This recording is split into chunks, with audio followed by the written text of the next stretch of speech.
I want to answer a couple of your questions now and then close this thing out. Again, I'm going to YouTube. I posted a video there recently looking for your questions, and I'll be asking for your questions for the next episode here below in the comments. And again, we're going to try to do this every single week. I'm actually off for 2 weeks with the family to the south of France. My mom's having her 75th birthday and all the kids are getting together. So it should be a lot of fun. Hopefully I won't get sick of everybody too quick. But I'm just going now to the episode I posted here. I got 50 comments from you, and I want to answer the top 5 here and see what people were saying.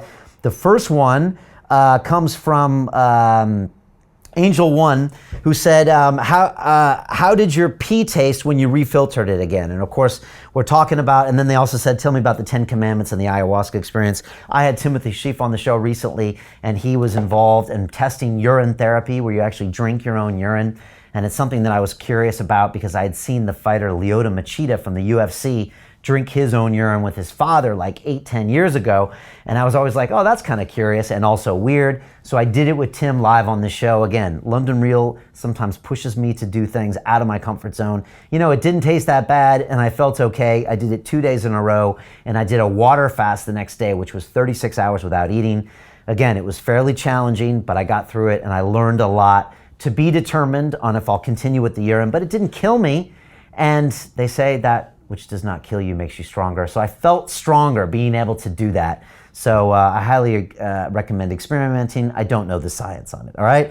Childish Wisdom says, love your channel and the awesome content. Thank you so much. A Canadian said, how much does the experience of ayahuasca different from cubensis mushrooms? So mushrooms, the psilocybin mushroom, I did have experiences with those, maybe 3 or 4 high-dose experiences. Again, Terence McKenna, the late brother of Dennis, says he believes psychedelics should be consumed in large quantities infrequently. And I agree. Go big and go infrequent. Try to be alone in a room. Don't be at a rock concert or somewhere. It's very hard to focus on what you're learning. I had some experiences with 4 grams and even nearing 5 grams of cubensis mushrooms. It's a powerful psychedelic experience. It's uncomfortable. The machine elves come in and work on your brain, and I get lessons, but I don't really get the wisdom I get from ayahuasca. And when I was in those ceremonies 2 weeks ago, I was definitely shown this is the mother of all psychedelics. It really is. It's the most powerful. It gives me the most actionable information that I can change my life. I literally leave the ceremony with an action items of do this, this, this, and this.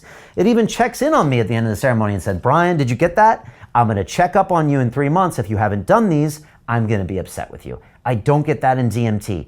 DMT, the experience is over in 10 minutes. I definitely get shown there's an alternate universe right there, right here. And I get shown that this right now is my reality hallucination. You all have a reality hallucination, like Dennis said. And you say, Brian, what are you talking about? It's just reality. No, that is basically something that you've programmed in your mind based on culture, language, your own experiences. It's a filter that you see the world, but it's not the world. And DMT shows me that right away. Again, psilocybin, it's amazing. It can be used. It can have great benefits, but I don't get the lessons that I get with ayahuasca. So for me, I'll be sticking with ayahuasca, hopefully annually for the rest of my life. You can always learn more. What is it? Infamous Media said, did you encounter any jesters in your DMT trip? You know, when I go into a DMT trip, I go into this whole parallel universe. It's almost like Donkey Kong. It's just like really weird stuff going on over there. So yeah, there were probably some jesters. The thing is, I don't bring anything back. Sometimes I can't remember what happened. All I get shown is there's an alternate reality right here. And that's good to know sometimes, so you don't take anything here too seriously. But I'm not going back anytime soon. What is it? King Kong said, do you smoke weed? And if so, how often? The truth is, I don't really mess with weed. I've never really had a great experience on it. I tried it back in the day when I started broadcasting and Joe Rogan was all about the weed, but I'd never get anywhere on it. I just get kind of quiet. I don't like who I am. I don't like being around people. I personally haven't learned anything from it. And also, I never felt the sharpest the next day. And honestly, with London Real, I'm on pretty much 24/7, trying to make this whole vision a reality. I'm on a mission, and I can't really take time out to not feel 110%. So I don't mess with weed. If you do, that's cool, but I've just tried it too many times and it never gets me anywhere. So I'm just gonna pass for now on the weed. To be honest, I've been completely sober all year. I haven't had a drink, I haven't had any drugs, I haven't smoked anything. I've just been staying on the grind and staying disciplined, and I've actually loved this entire experience. So